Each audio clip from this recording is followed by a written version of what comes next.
क्या आप भी उन लोगों में से हैं जो आपके पीछे भागते हैं, उन्हें आप भाव नहीं देते, और आप उनके पीछे भागते हो जो आपको भाव नहीं देते? क्या आपकी भी ज़िंदगी में यही साइकिल चल रही है कि जो आपको भाव दे रहा है वो आपके लिए वैल्यूएबल है ही नहीं, और जो आपको भाव नहीं दे रहा आप उसे उसकी वैल्यू कर रहे हो? ऐसा क्यों होता है पता है? ऐसा इसलिए होता है क्योंकि बचपन में आप ऐसी जगह पैदा हो गए जहाँ पर किसी ने आपको भाव ही नहीं दिया और आप उसे प्यार समझने लगे। आपको लगा कि यही असली प्यार है, यही रियल है। तो ज़िंदगी भर आप ऐसे ही उन लोगों के पीछे भागते चले जाते हो जो आपको भाव नहीं देते। जहाँ आपको रिजेक्शन मिलता है आप उसी जगह भागते हो, जहाँ सिलेक्शन है आपको वो घास भी नहीं डालते आप उस चीज़ को, क्योंकि बचपन में आपने फोकस ही उन चीज़ों पर करा है जो आपको नहीं मिली। बहुत कम शब्दों में मैंने बात समझा दी। हम में से बहुत लोग, मैं अपना केस बता रही हूँ आपको, जो मुझे अब दिखाई दिया है, मैं हमेशा उन लोगों के पीछे उन जगहों पे भागी जहाँ से मुझे रिजेक्शन मिला। हमेशा नेगेटिविटी को मैंने चुना और जो पॉजिटिविटी प्रेजेंट थी उसे इग्नोर करा हमेशा, और उन लोगों का वैलिडेशन पाने की कोशिश करती रही जो भाव ही नहीं डालते किसी को भी, कहीं भी, किसी भी एरिया में। मैं लव लाइफ की बात नहीं कर रही हूँ, मैं किसी भी उसकी बात कर रही हूँ, किसी भी अरेंजमेंट की बात कर रही हूँ। जो इंसान मुझे भाव नहीं देता, मेरी साइकोलॉजी कुछ ऐसी बन गई थी कि मैं वहीं वहीं मिलूंगी आपको, और जो मुझे भाव दे रहे हैं मैं आपको वहाँ बिल्कुल नहीं मिलती। समझ रहे हो? तो ये बचपन से कहीं ना कहीं मेरे अंदर प्रोग्रामिंग आई, क्योंकि फैमिली से मुझे इतनी अटेंशन नहीं मिली, ना माँ से ना पिता से।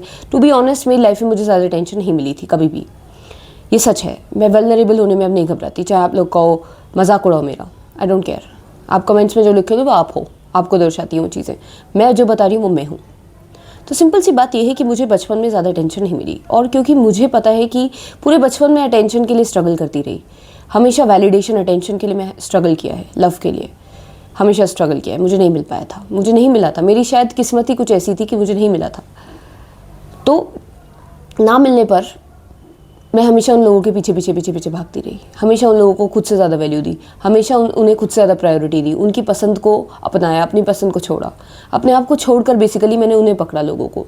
और तब भी मुझे वैलिडेशन या फिर अटेंशन नहीं मिल पाई।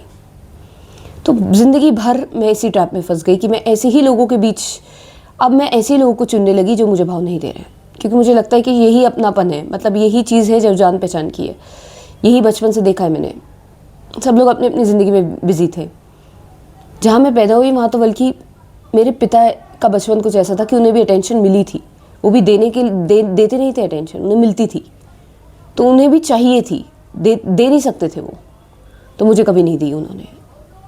और जब अटेंशन नहीं मिलती बचपन में तो आप ऐसे ही हो जाते हो, और आप कोशिश करने लगते हो कि कैसे आप उनकी पसंद के इंसान बन जाओ ताकि वो आपको अटेंशन दें, ताकि वो आपकी तरफ देखें, वो आपको एक्नॉलेज करें, प्यार करें, आपको भी लगे कि आप में भी कुछ वैल्यू है। वरना आपकी वैल्यू ज़ीरो होके नज़रों में, आप ही की नज़रों में ज़ीरो हो जाती है जब आपको वैलिडेशन और अटेंशन नहीं मिलती बचपन में नहीं पता होता यार क्या है क्या नहीं है, बड़े होके दिखता है। तो फिर मैंने एक टैरो रीडिंग देखी थी, उसमें आया था कि आप हमेशा ऐसे ही लड़के को चुनेंगी जो आपको भाव नहीं दे रहा। और टू बी ऑनेस्ट मुझे चैलेंजेस ही पसंद हैं। ऐसे लड़के जो इजीली अवेलेबल है, जो मेरे पीछे आते हैं, मैं उन्हें नहीं देखती हूँ। और जो लड़के मुझे जो बिल्कुल भाव नहीं दे रहे हैं, पता नहीं अपनी अकड़ में है क्या है, मुझे उनकी साइकोलॉजी क्या है वो जाने, लेकिन मुझे वैसे ही लड़के पसंद आ रहे हैं। और ये मेरे बचपन से को ट्रिगर करा इसने, कि मेरे बचपन में मुझे ऐसे ही लोग मिले थे, इसलिए मैं ऐसे ही लोगों के पीछे भागती हूँ। बचपन में भागी थी तो अभी भी भागूंगी, वही पुरानी आदत। एक बात और बता दूं, मुझे लगता था कि मुझे कुछ बनना पड़ेगा, मुझे बदलना पड़ेगा अपने आप को ताकि कोई मुझे टेंशन दे, उनकी पसंद के हिसाब से ढलना पड़ेगा। लेकिन जो एक्चुअल